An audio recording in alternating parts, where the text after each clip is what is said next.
This episode of the Your Financial Pharmacist podcast is brought to you by PolicyGenius. The team at YFP is committed to bringing you an easy, one-stop solution for your life and disability insurance needs. That's why we've partnered with PolicyGenius, America's #1 independent online insurance marketplace, allowing you to quickly get quotes from reputable companies rather than wasting time having to make phone calls and search multiple websites. Get started today with your insurance estimate by going to yourfinancialpharmacist.com/insurance. I think one of the biggest advantages pharmacists have is our W-2 income. The average salary across the United States is around $120,000. That's an advantage to pharmacists because what banks look at is not what your profit is from stocks or your profit is from bonuses. They want to know what your W-2 income is. You're listening to the Your Financial Pharmacist podcast, a show all about inspiring you, the pharmacy professional, on your path towards achieving financial freedom. Hi, I'm Tim Albrecht, and this week I interview Blake Johnson and Zac Hendricks to talk about how they have joined forces to build a successful real estate portfolio. We discuss their individual roles when investing in properties, the makeup of their current portfolio, and why they choose to focus on real estate investing. Make sure to stay all the way through the episode as we end by breaking down the numbers on two deals that Blake and Zac recently did and why they jumped on these two very different investment opportunities. Blake and Zac, thanks for joining the show and welcome to the podcast. Good to be on here. Yeah, hey. Appreciate you guys taking time. Excited to dig into this topic as we've been talking on the show for some time now, wanting to bring more real estate investing content, and happy to do that with Blake, who is back on the show, episode 82, with the ultimate mentor, Joe Baker, to talk about how he and his wife paid off $150,000 of student loans in 3.5 years. So excited to have him back on the show to talk about another part of his journey is real estate investing. And then we're also going to have his partner in real estate investing, Zac, join us to talk about how they work together, how they collaborate, what are their goals related to real estate investing. And my hope is, as we have with other stories, that those that are interested in just hearing this for the first or second time, learning more, or perhaps taking that next step, that these stories will not only be something that you can learn from, but also something that you can take action. So Blake, it's been a while. How's the debt-free life been treating you, and what have you guys been up to? Debt-free life is incredible. I guess since the last time we spoke, my wife and I have done a lot of traveling and a lot of investing. Seems like when you're out of debt, you can invest more. I guess that's part of the reason to get out of debt. One of the big things that's happened with us, we were able to adopt a child from birth, private adoption, and being out of debt made that a lot more smoother process. That's probably the most excitement that we've had in a long time. He's actually turned a year old today. That's awesome. And congratulations. I know you and I had a chance to talk about that a couple of weeks ago. And I think just another example of, the power of being debt free and what that means for goals and being able to free up some of that cash flow and achieve some of those other things that are important. So Zac, excited that you're able to join us today and really excited to hear more about your real estate journey and specifically how you and Blake are working together. Tell us a little bit more about yourself and ultimately why you got into real estate investing. Yeah, so my wife and I actually got into it kind of accidentally. My brother and I, whenever we were in college, we bought our first house together. We had no credit at all. We were broke, it's a joke. But we had a banker that we were close with. He said, "Hey, if you can bring some money, you can buy this house together." So he helped us kind of get credit before that, and helped us buy the first house. My wife and I ended up buying that property from my brother when we got married. And we lived in it for a little while. Then we started moving around with the company I was with. And we had hardly any equity. It just didn't seem like it was so close to the university. The house was so close to the university. We said, man, it'll be worth a lot more later on. So let's hold on to it. So we rented it out and, we didn't know anything. My family has rental properties, my parents, but we didn't know anything about it. And so we got started in it and made a ton of mistakes. The first mistake was my wife let me be the landlord. That was a nightmare. We ended up with, attic ladders torn out of the ceiling, 3 pit bulls left in the backyard, and about 3 dump trailer loads of trash in the backyard. So that was when my wife fired me from being a landlord, and now she does all of that. And anyway, so since then, we were moving around. We went to North Carolina, then we lived in Texas for a little while. And while we were moving, we decided, hey, let's buy another property. Let's just see how it is. So we bought one sight unseen from North Carolina. Seemed like a pretty straightforward, easy deal. So we just bought it. And we realized that we could manage these properties from wherever we were, and that it was really not that hard as long as you had the right systems in place. So when we moved to Texas, we ended up buying 3 or 4 more properties while we lived there, and just realized, man, this is an awesome way to have some extra income. It's a great way to just build wealth.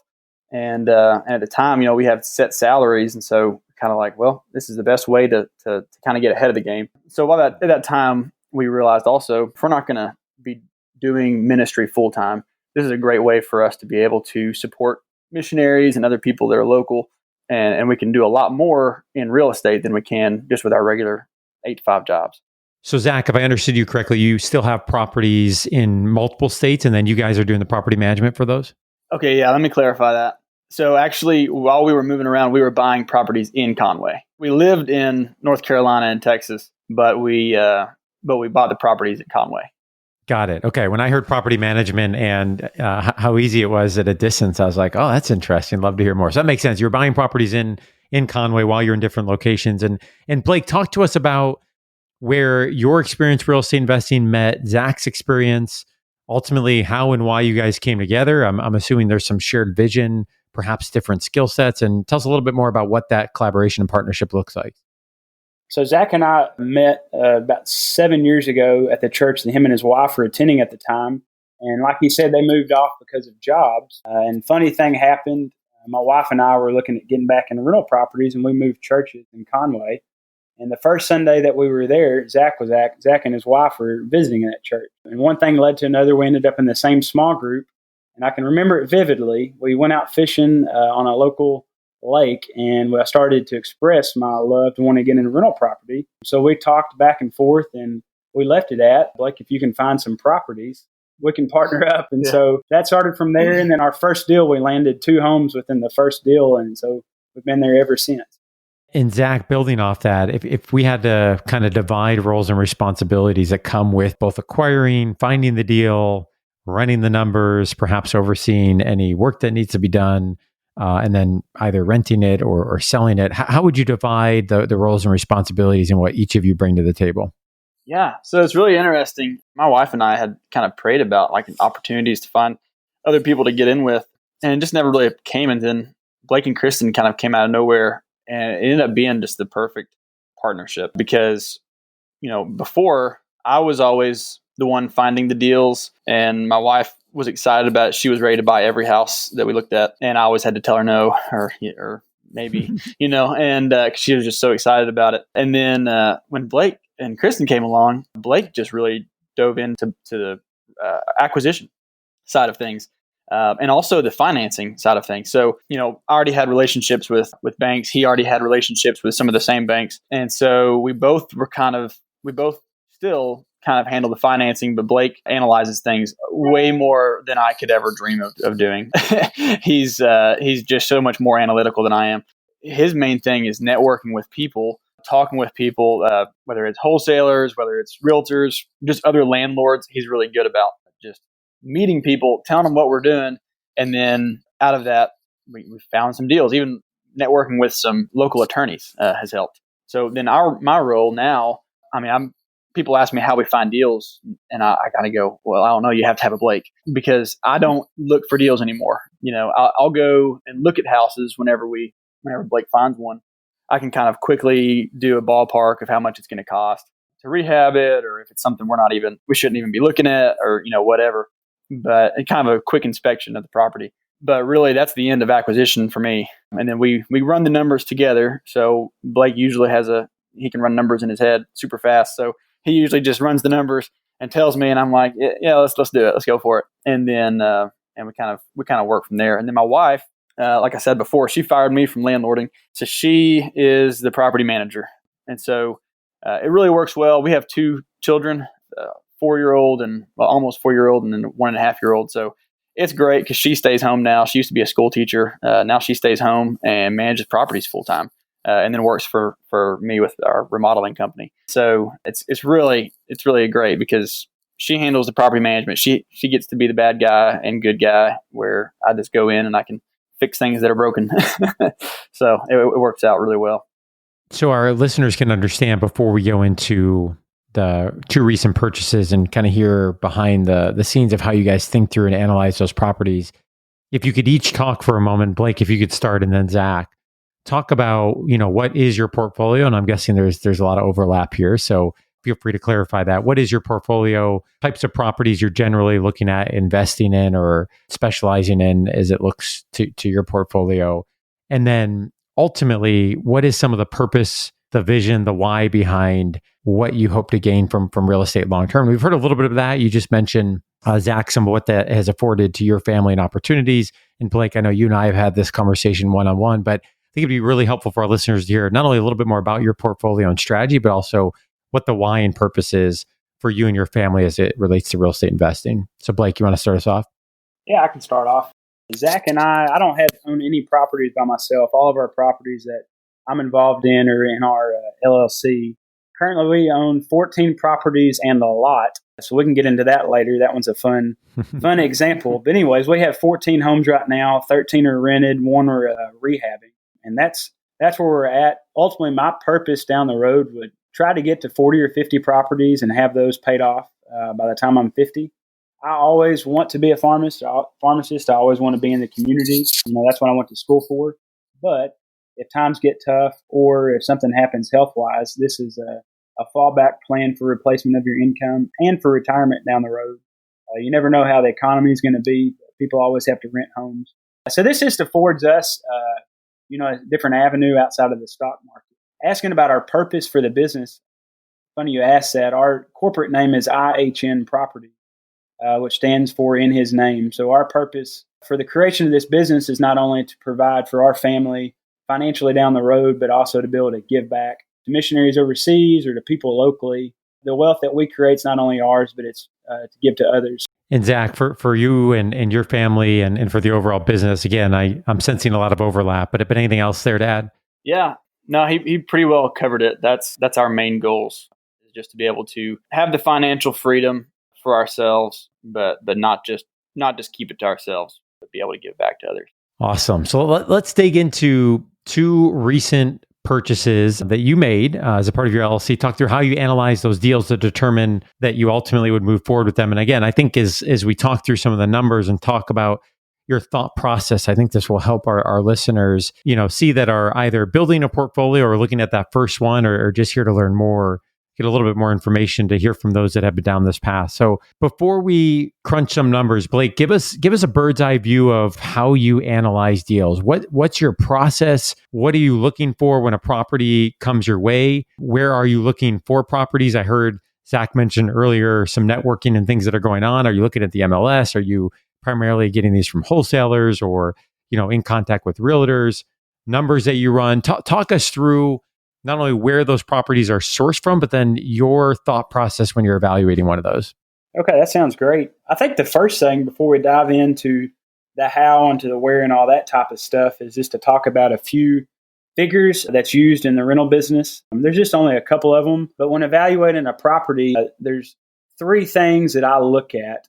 One of them is called capital expenditures, or if you ever dive into the literature, that's shortened for CapEx, which basically means your normal maintenance and also your long-term maintenance of the property. So your long-term maintenance is your roof, your heating and air units, your water heaters, all that type of stuff. So CapEx is one of the numbers that we look at. Another number that you have to run is one called vacancy. People always don't stay at your house. I mean, that would be nice if we had people to stay there for 20 years straight, but your turnovers every couple of years, you're going to have to get new people in. You're going to have to rehab it in between tenants. And so vacancy is a number that we run into our calculations. And then the last one, if you have it, and I always recommend people to put it in there anyway, property management. Most people that start out trying to manage their properties themselves get tired of it. Anyway, so we always run that in all of our numbers. How we run numbers, when we find a house, the big thing we are looking at for is the net cash flow.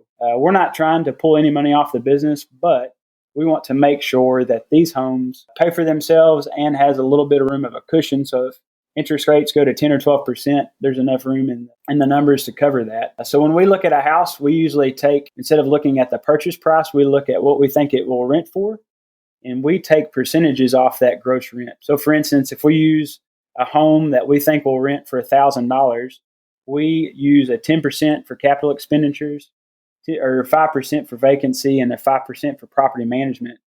And so off of that $1,000 rental home, we would use a number of $800 as our, gross margin.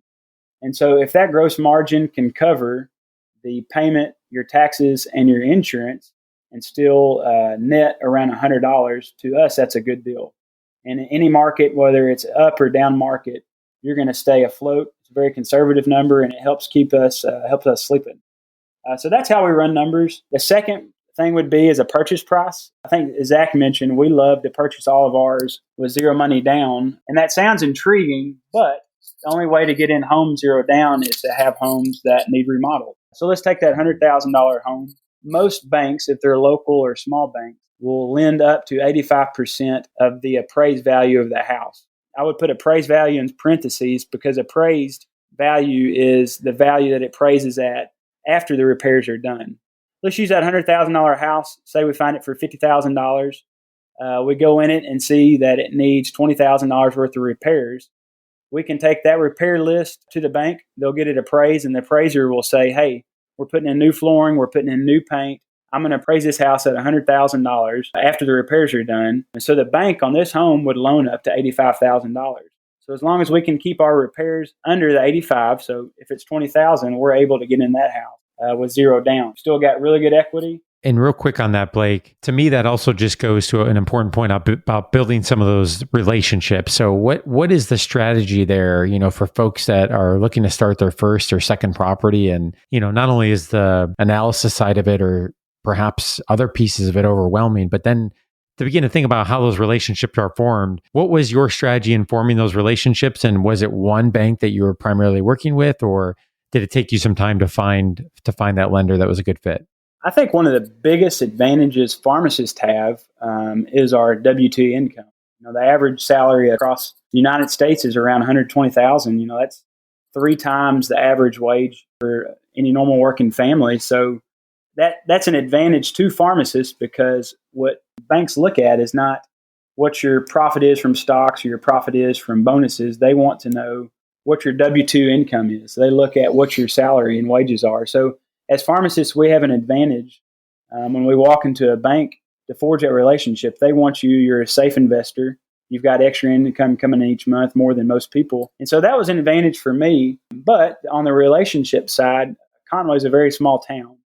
And we're involved with a pretty good-sized church. And so out of our church, there's 2 local bankers that I've developed relationships with. And those are the ones we use. And they're local banks, and so they're really easy to work with. So we started working with them, but because of our conservative ways to approach purchasing homes and also just the income side, it makes financing homes pretty easy as far as that. Yeah, and I want to piggyback off that a little bit with the finding a bank. If somebody's new to investing and they're trying to find a loan, find a lender, Blake hit on it, but the small local bank is where to go. A lot of the big banks just can't.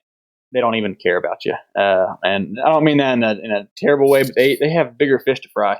These small banks, they care about their community, and they care about that you're fixing up the neighborhood, or that you're just buying in the neighborhood. They care about that a lot more than they care about you. And so I've found that when you go to a big bank, you're not going to find anybody that really cares a whole lot. But when you go to the small local banks, they're gonna want to invest in it a lot more. So Zach, I can jive as Blake is talking about, running numbers and analyzing and crunching it like that. That's speaking my language. What is not speaking my language is what I perceive to be your role, which is estimating rehab costs and kind of seeing that piece through. So talk us through when Blake calls you or messages you and says, hey, I think we got a good one, need you to look at it. Where does that knowledge come from that you feel comfortable walking through a property to estimate those costs? Where did you acquire that knowledge? What are the things that you're thinking about looking at? And, obviously also to protect yourself against some of the bigger items. I'm sure often what you expect and what is reality may not always line up. So talk to us about not only your process of doing that, but also how you account for some of the margin of error that may happen just from the unknown. Yeah, so it's been a learning process. I will say I have an unfair advantage. My dad is a remodeling contractor. And so I actually work for him now, Hendricks Remodeling in Conway since 1987. So he's been in the business for longer than that. So there's a little bit of an unfair advantage there because I've been around it my entire life. He put me to work for free whenever I was like 6. And so I've been around it. I've seen it, but the cost I didn't always understand. I always knew what work went into a remodel, but I didn't really understand the cost. And so that came in later, really with the first, whenever we were in Texas, we bought our first rehab project. And if anybody's on here that listens to BiggerPockets, they use the term BRRR, BRRR, buy, rehab, rent, refinance, repeat.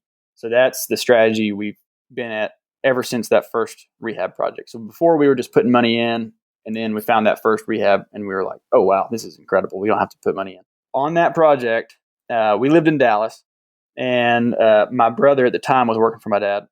I was like, hey, run over there and run an estimate for me. How much this is going to cost to remodel? And so I think we picked the property up for like $55,000. And then he went over there and he said, yeah, I mean, I think it's going to cost blah, blah, blah. I think the total cost was like $30,000. So I had him kind of walk me through what he was looking at as far as estimating goes. And so really between my brother and my dad, they helped me understand the cost of things. And then from then on, it's been experience. It's just been, we take one, we make some mistakes.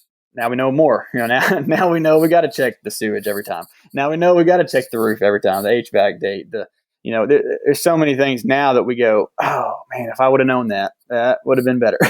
So it's really just getting into it. You can't learn it without doing it in this business. You can't just read a bunch of books. There's a really good resource called that Jay Scott wrote. It's How to Estimate Rehab Costs, I think is what it's called. And double check me on the title. It is really good. It just talks about going from the top down for rehabs. I think he's talking about mainly for flips. But I read through that, and with some of the stuff I already knew, it really helped to just kind of, oh yeah, I never really checked for rotted fascia or something, whatever it is. I probably need to start checking that. And so he kind of gives you a little bit of a checklist. I don't use a checklist, but whenever we walk through a house, I'm constantly just looking, just trying to figure out what issues there are.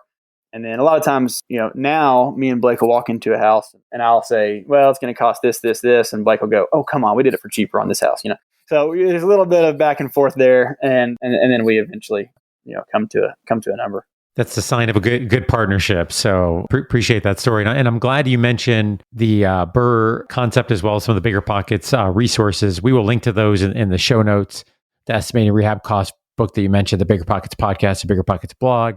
I'm sure we'll talk about another BiggerPockets resource at some point in the rest of the show. So we'll link to those in the show notes. Great resources. And I'm glad you mentioned BRRR because, Blake, it triggered my memory. One of the things I want to come back to, when you said nothing down, point of clarification, are you referring to that when the deal was done at the point of refinancing, you didn't leave any cash in the deal, but you ultimately had to obviously come with cash to purchase the property and do the rehab? Or do you have some other source of funds that you actually aren't bringing cash up front to get started? Because I think that's a hang up point for many folks getting started, even if they're looking at a refinance down the road, is that they still have a time period where they've got to purchase the property and fund the rehab, and they may or may not be ready with that cash. So, that's most of our properties that we do. The banks will let us come to closing with 10% of the purchase price of the home. But, like I said, they'll loan up to 85% of the appraised value.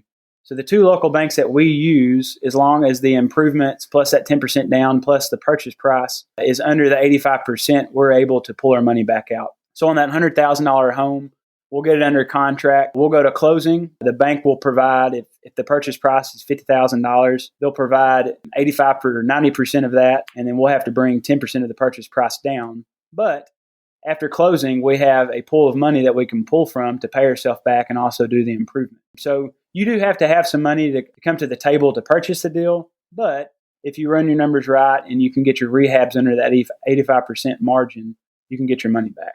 Got it. Thank you for that clarification. Okay, let's dig into a couple properties as examples of what you guys have been working on. One will be a little bit more traditional. The second we could categorize as maybe more interesting and creative, just to give two different examples and a contrast of how you approach these. So Blake, let's start with the traditional property. Tell us about this one. How did you find it? Bedrooms, bathrooms, square footage, purchase price, and then we'll have Zach talk through some of the rehab costs. So most of our properties, I guess, to clarify in the beginning of the question, all of ours are single-family homes. We've tried a few duplexes. We're actually looking at a few now, but we've looked at 3 and never made any of the numbers work. So all of our properties are all single-family homes. And the first several came from the MLS. Up until about a year and a half ago, you could look on Conway's website about once a month, find a deal. But it's now been flooded with young investors. So the time of looking and find a good deal on the MLS through a realtor kind of gone away. So I've got relationships with a few lawyers, a couple of wholesalers in the area, and of course a bunch of realtors. And so the last several deals we've had have been from off-market deals, from realtors, or an estate type thing, or an auction. So the first house that we'll talk about was actually an estate purchase from a lawyer that I know. He's the one that handles all of our LLC stuff. And I was discussing with him about how we were looking to buy some properties, and if they ever have an LLC or ever have an estate sale come up where they're needing a home purchase, we would be glad to do that. And about a day later, he texted us back about a house he had that was a 4-bedroom, 2-bath house. It was 1,800 square feet, and the guy had passed away over a year ago. The children are wanting to sell the house. So we went and looked at it. It's 1,800 square feet, like I said, 4-bedroom, 2-bath, and we purchased it for $78,500. I'll have Zach can talk about some of the improvements that we made. But anyways, it appraised at, with the improvements, at $134,000. We put $20,000 in it. And took a little bit more extra out on the loan to cover a couple other projects we had going on. So our loan amount on that is $105,000. The good thing about that is our loan to value, or how much we owned, how much it appraises, is 78%. So out the door on this one, we came out with 22% equity, which is music to our ears, because anything below 80% loan to value ratio is really good, makes banks happy. So we're pretty happy with that. It rents. We were excited. We got it rented for $1,350. So if you do the whole calculation like we talked about, the principal taxes and insurance on that's like $822. The capex, or the 10% of rent, is $135, and then the 5% for vacancy and property management are $67 each. And so that one nets each month $258. So that's one of our better deals there. That's awesome. And Zach, do you want to talk through a little bit of the rehab and what was included in there and what was or was not on budget along the way? Yeah. So this one is an oddball because we budgeted for a lot more than we ended up spending. Somehow or another, we ended up saving a lot of money. I think some of the subs that we used ended up being a lot cheaper than what we'd used in the past. I think we budgeted like $27,000 for the rehab, and ended up being like $17,000 or something like that. So we saved a lot of money on that one. Yeah, so it was really just a lipstick remodel, is what I call it anyways. We just, floors, paint. The guy had dogs, and they peed all over the floors, and it's a slab. It's built on a slab, the house is, but somewhere along the way, somebody did a little addition on the front and had a small, I don't know if you even call it a crawl space, but it's kind of a crawl space, and it had wooden subfloors. So we had to tear all that out because the dogs, that smell was just terrible. So we tore out all the subfloors and then redid those. But that's really, we just kills the whole house, and then it smelled like a brand new house. It wasn't so bad. The next property that I think you're wanting to talk about is a lot more interesting. This one was really basic. Floors, paint. We'd put some granite countertops in, built a closet to make it an official bedroom. Yeah, that's really it on that one. Yeah, and I think what was helpful about this one was just for folks to hear the numbers, but also, Blake, I like what you said about, when I hear about you investing in Arkansas, and I think you hear those numbers, 1,800 square foot, 4-bed, 2-bath, 78,500, obviously needed some work. I know there's other people listening in other parts of the country that are like, I don't even see those numbers exist, in our part of the country. But what I heard you say is, the relationships are really important. Here was a good example of a relationship with a lawyer, but not necessarily just thinking you're going to be able to find deals on the MLS, but getting out to local meetups, taking advantage of those relationships, being a part of the community, and getting creative in different ways to be able to find these types of properties and deals. So let's dig into the other recent purchase. I guess, again, you could categorize this as being more interesting, more creative than the traditional one. So why don't you start us off, Blake? Talk to us about this property. Why was it more interesting and I guess more non-traditional? Sure. Before we dig into that, funny thing about the last house, as far as rehab, we had to replace the ceiling fans. It had miniature ceiling fans in there.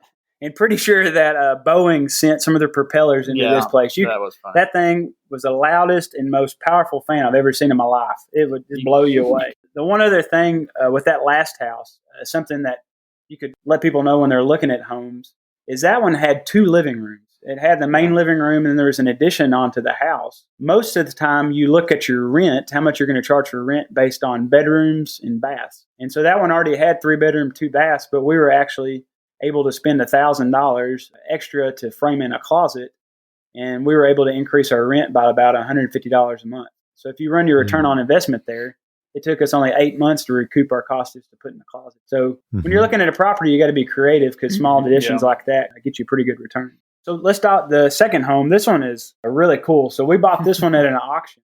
We actually paid cash for this. It's the first auction we ever went to. Nobody showed up at all. It was an auction that the lawyer that sent us the first one told us about would be coming up. So we showed up on a Tuesday morning at 10 a.m. thinking that there were going to be a whole crowd of people. About 9:59 rolled around. Nobody rolled up. And then finally, we saw a gentleman walking up with a clipboard. He came up and I said, that's got to be the guy. And sure enough, it was. Nobody else showed up. So we said, what's the opening bid? And he said, the opening bid is $35,500. And so we had to bid $1 over that. So we bought the property for $35,501. He said the craziest thing. He said he's never seen where nobody shows up. So apparently we were lucky that day. So this home is a 2-bedroom, 1-bath house. It's around 1,100 square feet, but it's in a really desirable area of downtown Conway.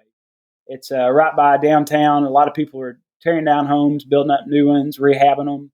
I guess it's like any of your traditional old town downtowns where people are wanting to redo them and make them real nice.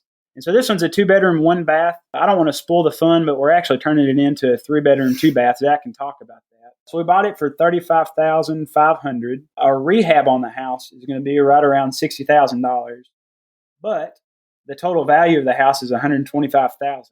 So our loan on this house will be around $85,000. So we'll have about $40,000 in equity. Wow. The fun thing is, and we didn't even know about it. We purchased the house. We had gone and looked through the windows and some stuff just to check it out because you can't get in them at all. So we purchased the house. The next day we drove by and Zach goes, Blake, this is big enough to split a lot off of. And I said, there's no way. Sure enough, it was. We spent $1,000 and got it zoned off to have an additional lot. And that additional lot is worth about $35,000, which is the same price we purchased the house for. Wow. This rezoning the lot paid for the purchase of the property. So our plans with that, once lumber goes down the next year or so, is to build a new house there and rent that out. So anyways, that's a fun part of that. I don't know if you want to dive into the rent and all the numbers now, or if we want to talk about the rehab and go on to that. Yeah, let's talk about the rehab and then we'll come back to the rent. So Zach, do you want to talk about some of the rehab and the cost and what was involved and some of the creativity to turn that into a 3-bed? Yeah, you bet. So whenever we got this, we realized, we could either tear this house down and really build 2 really nice houses, or we could figure out how to make this house work. So it's 2-bedroom, 1-bath, and it's just don't really rent that great. They do, but we prefer 3-bedroom, 2-bath. And so we're trying to figure it out. And my company, Hendricks Remodeling, we have an in-house interior designer. And so I just kind of put him on the task. I was like, man, we got to figure out how to move some walls, figure that, I'll work on the structure side of things, but you do the interior part, make it look pretty. So he messed around with it. We went through probably 5 or 6 different design changes of how we're going to do it. Finally, we figured it out is the best way to do it. We had to tear out 2 interior walls. So I'll back up a little bit. I didn't want to do an addition, a full-on addition. So I didn't want to build out of the house and have to do all that. We can do that, but I'm in the business. I know how much it costs. I didn't really want to mess with it on this property. And so we said, if we're going to do anything to add bedroom and bathroom, it's got to be within the walls. So we tore out 2 interior walls, and then we're able to build a bedroom on the front side of the house and then build a bathroom in between the other the original 2 bedrooms. And so, which we're still in the process of that. So we just got done framing, but with that, we had to move the front door. We had to add a window, change out a window just to make it all right. Because the front door originally would have been right in the middle of the new bedroom. So we had to move that over about 5 feet and put a window back in that bedroom for egress purposes. And then we ended up having to reside the whole front. And then it's in the historic overlay district of Conway. So if you're doing anything to the exterior, it has to go through design committee. So they had a couple suggestions to make it look better. And so because of that, we ended up doing a little bit more than what we planned on. But it's actually going to make it look really great. So I can't hate them for it. Yeah, so we're in the process of that. Well, now that's a crawl space, and it had a lot of foundation issues. We thought we fixed them all on the front end, and then whenever we tore out some of the walls, we found even more foundation issues. So we had to stop working on framing and work under the house for a little while. But now it's actually a great house. Close to most of the lumber is new in that house now. So, but I guess it's hard to go wrong when, you mentioned the discovery of that extra lot that could be parsed off that would have value equal to what you paid for it up front. So awesome bonus, but it sounds like it would have been a good property, regardless. And obviously the creativity you had really helped in that. Blake, run the numbers for us on this one. One of the questions you had is how did we finance it? So we paid cash for it. And then we went to a bank with an improvement list, and our total loan on this was going to be $85,000. So our projected rent's going to be around $1,200. The payment with taxes and insurance would be about $650. Our capex on $1,200 is $120. Vacancies $60, and then property management $60. This is our best deal to date, and so just on the one home alone, we're going to net profit around $316 a month, and that's saving back for all those unknowns. So this is. Normally, we're trying to get $100 a home, and this one we're getting 3 times the amount. That's awesome. And I think for our listeners to hear two different examples, and obviously these are just a couple properties in your overall portfolio, and certainly want to mention that, we've given 2 examples where the numbers are really good, and you guys have been really successful overall. But you've also invested a lot of time, a lot of energy, a lot of effort, lots of relationships, lots of learning, lots of experience, lots of good connections. And so I don't want to make this sound easier than it necessarily is, but also don't want to underestimate the work that you guys have put in to be successful. And certainly, I'm sure there have been some difficulties along the way. I do want to wrap up, Zach and Blake. I know we've talked about BiggerPockets as a great resource. Other resources, books, podcasts, blogs, local meetups, what recommendations would you guys have for people that are looking to get started? For me, the biggest thing, like we've mentioned, was BiggerPockets. If you go on their website, they endorse several books. If you're wanting to do your own landlording, Brandon Turner's got a book that he wrote. They've got note investing on homes. So any facet of real estate you want to get into, there's a book, there's a blog or something you can look into. So, if you want to educate yourself and get you a real estate D or a doctorate in real estate, you can go on that website and come out pretty smart from it. What about you, Zach? Other resources?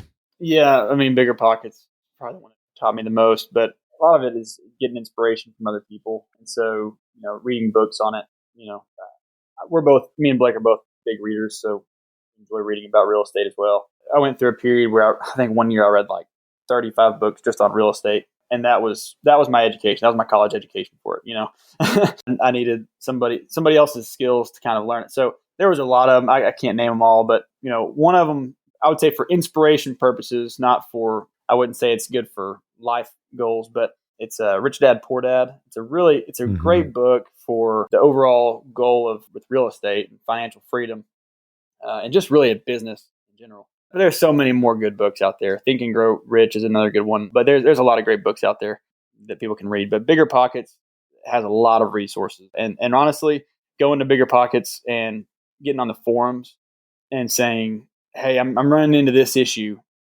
There's 1,000 people that can say they've had the exact same issue. So that's where I've learned a lot, is just saying, "Hey, I'm getting turned down on this, or this isn't working out, or I have this weird floor plan." People get on there and love to answer. And so that's a great resource. Great recommendations. We'll link again to those in the show notes. BiggerPockets website, BiggerPockets podcast. They just launched recently a real estate rookie podcast, which I think is fantastic. We'll link to Rich Dad, Poor Dad, Robert Kiyosaki. I think you mentioned Think and Grow Rich, Napoleon Hill. Great recommendations. And I like what you said earlier. I can't remember Zach or Blake, that learning has its place, and certainly there's wisdom there and getting that education. But I think, I'm only a property in, but I felt like I learned so much from that first property that the learning was helpful. But I felt like I was at that point where more books and more learning, I just needed to jump in and kind of figure it out and recognize that I was going to make some mistakes along the way, and that it was a learning process and you build from those. And obviously here you guys are with, a handful of properties, and I'm sure many more ahead of you. And each one, I'm sure the process gets a little bit more refined. I love seeing successful partnerships like this.